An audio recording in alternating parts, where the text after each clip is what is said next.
Hi, this is Kathy Horn, and I will be addressing the space allocations or space budgeting process for the Middle Tennessee State University, or MTSU. The article was written by former Director of Academic Technology and Planning and Projects, ADA 504 Campus Coordinator, Dr. Watson Harris. The point of the presentation is to show the various aspects of space budgeting and its importance in the institutional budget process. With a decrease in state funding and an increase in competition for students, it has become necessary for higher education to strengthen their base with a rule common to most businesses: provide the greatest value for the least amount. Campuses are constantly looking into planning efforts that will increase student enrollment and quality of programs, discounting or offering fixed tuition, improving campus facilities, and improving fundraising efforts. Kahn uses the Deming wheel as a way to describe the planning process as a continuous loop of act, plan, do, assess. He notes how assessment efforts and benchmarking performance are instrumental in showing how campus planning priorities contribute to the cost-value equation. Stack and Leach state, integrated planning is the process whereby all planning and budgeting activities throughout every level of the organization are effectively linked, coordinated, and driven by the institution's vision, mission, and academic priorities. So let's look and see how the planning process applies to space allocation. You'll see considerations regarding space budgeting throughout institutional documents of mission statements and vision, and policies and master plans for the school. Harris notes the critical role that space plays in student choice and retention, faculty and staff recruitment, and the ability to compete for grants and other types of external funding. That's why you see that master plans for the school will relay priorities and initiatives behind space allocations and decisions. Therefore, decisions regarding space allocation tend to be political in nature and subject to formal processes. What this means is that space designation is a prime budget concern on many levels because of the competition for space on college campuses. Academic departments compete for classroom and office space, as do separate colleges within the university environment. There is a competition for student learning and recreational space and competition for technology and multimedia space. What this translates into is that units that bring in more money and more students are going to have better spaces. This is also why you see different accrediting bodies for specific colleges and programs with a lot of power in regard to space allocation for those programs requiring accreditation. In getting and keeping accreditation of their programs, it is a necessity to have space allocation figured into their budget. MTSU departments are described by Harris as being autonomous and territorial when it comes to use of their own restricted classroom space. To change this ideology and encourage cohesiveness, departments are encouraged to share these spaces with the rest of the school, with the agreement that the institution itself will assume the risks for broken equipment and the funding of classroom upgrades. Three types of space considered for allocation on college campuses are office, research classroom space, and private use space. Offices may constitute some of the larger institutional spaces on campuses. To avoid feelings of isolation among new faculty, MTSU's policy includes allocating offices that are close to the main department. If the space is available, they may also allot space for part-time teaching assistants, full-time temporary faculty, lecturers, adjuncts, and graduate assistants. Interestingly enough, and due to their complexity, research spaces tend to have the least amount of monitoring of other campuses. Allocations of these spaces can be at the administrative level of provost, dean, or department chair. Benchmarks from some of the other institutions may serve as guidelines for assigned research space. Some spaces, such as private use spaces, may also double for off-campus organizations that pay for the use of the facility or that space, which allows it to be considered self-funded. As I had previously stated, with a continual reduction in state funding, most institutions will find themselves prioritizing or postponing capital projects as a form of budget management, which can mean that many units may have offices or classrooms that are in a state of disrepair. Technology is constantly changing and the institution needs to keep up with the demands. Departments grow at different rates and new space will not be reallocated. Schools are also seeing higher enrollment of adult, international, and disabled students and need additional office to support these students as well as staff. Internal influences include changes in school mission, such as when a school that had originally only offered bachelor's degrees is now an institution that offers degrees at the doctoral level.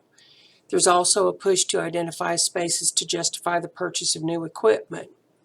To address this space usage, MTSU created a space allocation group to consider requests and make recommendations to executive officers. Spaces allocated for use by the president or provost are excluded from the recommendation process, as are the spots that are politically essential or emotionally charged.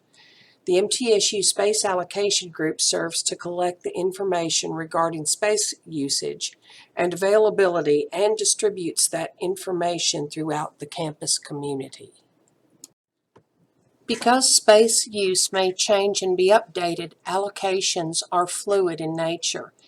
In categorizing the type, size, and function of space available, MTSU uses event management and scheduling software created by CollegeNet called 25 Live. 25 Live allows the detail on available spaces, which is mostly classrooms and auditoriums for the school.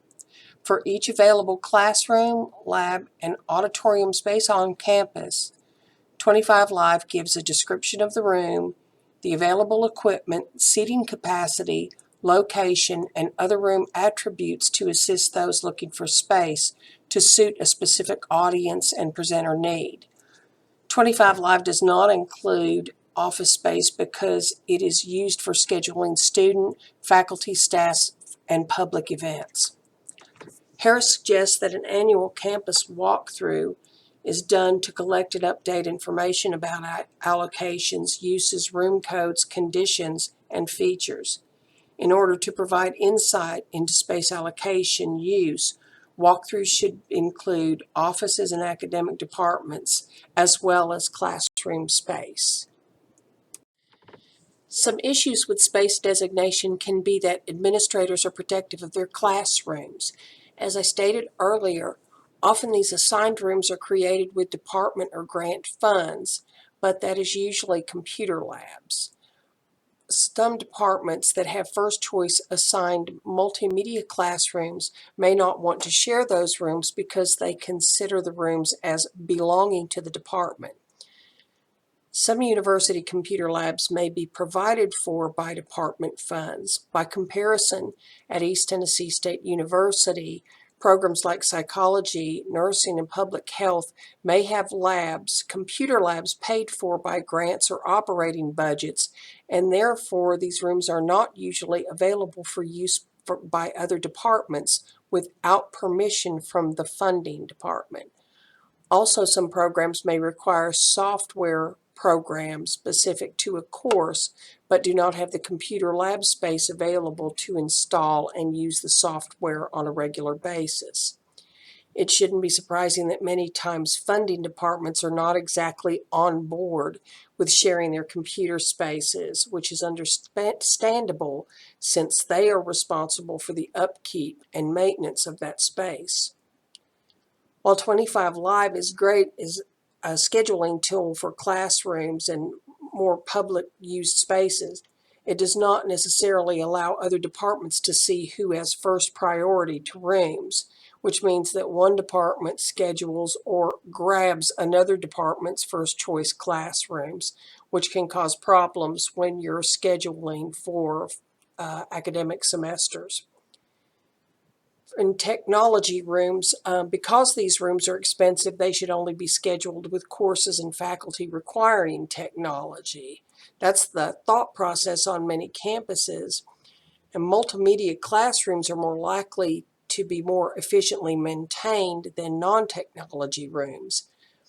Therefore, to assign classes to non-media classrooms could be subjecting both instructors and students to rooms that are subpar in classroom and student and instructor space. Failure to identify all spaces used for instruction adversely affects utilization reports and ultimately any future justifications for capital projects. An effective budget cycle management in relation to space allocation should include the monitoring of enrollment data. Low enrollment data may equal reallocation of space.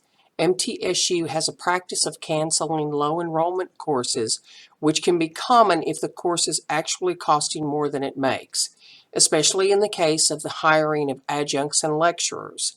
These room scheduling reports alert administrators of possible vacant spots that can be used for other purposes. It also allows for the evaluation of capital spending needs. MTSU monitors between peak class time hours to encourage a 90% seat and room use rate. This includes program growth rate, class coverage in regard to demand to hire more faculty, and the use of adjuncts.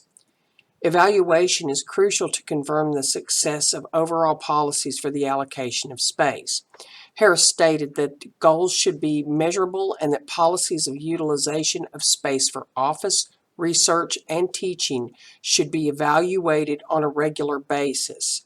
For benchmarking, administrators want to assure equality when comparing programs for performance toward institutional goals. All goals, academic programs, and teaching methods should be similar when making comparisons for space needs. The whole reason for studying the space allocation process is because it's part of the management process. Administrators can learn a lot about the campus community by studying the use of available spaces and requests by offices and departments for more allocations. While I'm more familiar with the practices of space allocation at ETSU, I feel pretty safe in making a comparison of the two schools because they're both very much alike in program offerings, student data, and faculty resources. Space allocations in both schools is done much in the same manner. Having been on the end of scheduling practices in regard to classroom needs, it looks like MTSU's practices are much the same as that of ETSU. Committees figure in the same type of need data. Much is based on the funds that departments bring in both externally and internally, as well as student enrollment. Larger programs with more faculty and greater student numbers are again, of course, going to need more office space and larger classroom accommodations. And although it might not seem like it on the department end, I really think there's a fairness in the way space is allocated in regard to the growth of the department in the areas of faculty and student majors. Thank you.